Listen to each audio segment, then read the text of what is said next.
अररिया जिले में वक्फ संशोधन कानून के खिलाफ हजारों की संख्या में मुस्लिम समुदाय के लोगों के द्वारा आज कैंडल मार्च निकालकर कानून का विरोध किया गया। अररिया 0 माइल से लेकर चांदनी चौक तक कैंडल जुलूस निकाला गया। कैंडल मार्च का आयोजन वक्फ बचाओ संविधान बचाओ मंच के बैनर तले किया गया। कैंडल मार्च में शामिल जदयू के पूर्व नेता तबरेज हसन ने कहा कि वक्फ कानून दलित मुस्लिम विरोधी के साथ साथ यह संविधान की मूल भावना के खिलाफ भी है। उन्होंने कहा कि इस कैंडल मार्च में सभी दलों के नेता शामिल हैं और नीतीश कुमार ने कानून का समर्थन किया है, इसी वजह से उन्होंने पार्टी से इस्तीफा दे दिया है। उन्होंने कहा कि आने वाले चुनाव में एनडीए गठबंधन को जनता सबक सिखाने का काम करेगी। देखिए, हम लोग एक बहुत बड़ा आंदोलन के रूप में हम लोग एक कैंडल मार्च कर रहे हैं और ये कैंडल मार्च कहीं के वक्फ अमेंडमेंट बिल जो काला कानून जो पास हुआ है इसके खिलाफ है, क्योंकि ये कहीं कहीं आप सोचिए कि संविधान विरोधी है और मुस्लिम विरोधी अब कानून लाया गया है। इस इतिहास में मुझे लग रहा है पहली बार ऐसा हुआ है कि पार्लियामेंट में बहुत आसानी से पास हो गया और इस देश के जो सेक्युलर फोर्सेस है वो लोग भी नहीं रोक पाए, जिसका हम लोग बहुत ज़्यादा मर्माहत हैं, बहुत ज़्यादा गमगीन है। इसलिए हम लोग एक कैंडल मार्च निकाल करके एक संदेश देना चाह रहे हैं, एक मैसेज देना चाह रहे हैं कि आने वाले विधानसभा में नीतीश कुमार इसको कहीं कहीं कंसिडर करके कुछ करे। हम लोग का यही एक उद्देश्य है।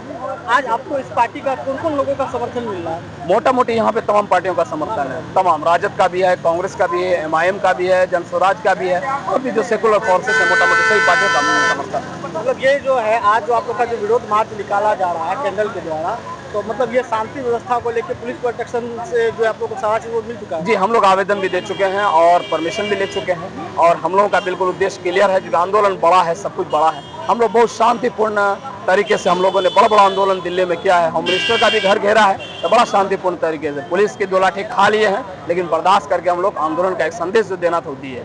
हमने जनता दल यूनाइटेड के से इस्तीफा दिया है और इस्तीफा इसीलिए दिया है क्योंकि अब सर से पानी बहुत ऊपर हो चुका था। अब सोचिए कि जिस कम्युनिटी से हम आते हैं उस कम्युनिटी का सबसे जो एग्जिस्टेंस और वजूद का सवाल था, उसी पे सवाल खड़ा हो गया। अब कितना बर्दाश्त करेंगे, इसीलिए हमने इस्तीफा दिया।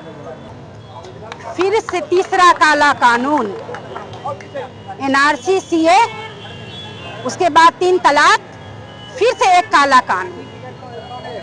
तो जिस तरह से NRC CA 3 तलाक पे ये लोग जो है बिल वापस लिए और इस बिल को भी इनको वापस लेना होगा, क्योंकि ये हमारा राइट है। हम लोग भीमराव अंबेडकर के मानने वाले लोग हैं। आज मदरसा, मस्जिद, कब्रिस्तान, सुन्नी वक्फ बोर्ड का जो इन्होंने बिल जो इन्होंने पास किया है, ये सरासर नाइंसाफी है, क्योंकि हमारा राइट छीनना चाहते हैं। आज देश में डबल इंजन की सरकार है। आज आदरणीय मुख्यमंत्री कहाँ है? आज दलित विरोधी, मुस्लिम विरोधी ये जो बिल लेकर आए हैं, इनको हर हाल में हम लोग घुटने टेकने पर मजबूर करेंगे और इनको हर हाल में ये बिल को वापस लेना होगा। सर, ये कैंडल मार्च को जिसको लेकर हम निकल रहे हैं, ये मामला हमारे देश की सदन में हमारी अपनी सरकार ने एक ऐसा कानून प्रस्तावित किया, एक कानून जो लगभग रूप लेने की पूरी दशा दिशा को तय कर चुका है। वो कानून है वक्फ बोर्ड का।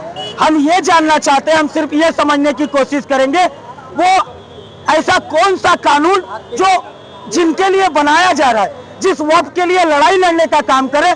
हम जानना चाह रहे हैं कि कौन से ऐसे नेता, कौन से ऐसे सांसद, कौन से ऐसे मंत्री जो इससे ताल्लुक रखते हैं। हम जानना चाहते हैं आदरणीय अमित शाह जी इससे ताल्लुक रखते हैं, गोगोई साहब इससे ताल्लुक रखते हैं, नरेंद्र मोदी जी इससे ताल्लुक रखते हैं। बहस तो उनसे नहीं, आपको बहस कराना था तो शाहनवाज हुसैन साहब से कराए होते। आपसे अगर बहस कराना था तो आप मुख्तार अब्बास नकवी जी से कराए होते। आपको बहस कराना था तो अक़लियत के लोगों से कराए होते। आपको अगर बहस कराना था उस विभाग के लोगों से कराए गए होते जिनके जीवन से, जिनके नस्लों से, जिनके पुश्तों से इसका लेना देना रहा है, जिनके लोगों ने अपनी अपनी जमीनें देकर वक्फ को दान करने का काम किए। अगर आपको वक्फ पर सवाल उठाना है तो वो सवाल उठाइए, उनकी जमीन गलत है, दान गलत है, दान पूर्ण अगर गलत नहीं है, उनके बाप दादाओं ने, उनकी पुश्तों ने अगर इतनी बड़ी जमीन और इतनी सारी चीजों देने का काम किया तो कोई सरकारें तय नहीं कर सकती। और सरकार आज है, कल नहीं रहेगी। आज सरकार है, कल सरकार नहीं रहेगी। सरकार हमेशा बदलती है और नई सरकार के अनुसार नए कानून बनते हैं। ऐसे कई कानून बनेंगे, ऐसे कई कानून बिगड़ेंगे, लेकिन जिसका विरोध था उसका विरोध है और ये कानून बहुत ज्यादा दिनों तक नहीं चलेगा। 400 पार के नारे वाले 240 पे आ गए, अब इससे भी बुरी तरह हाल होगा।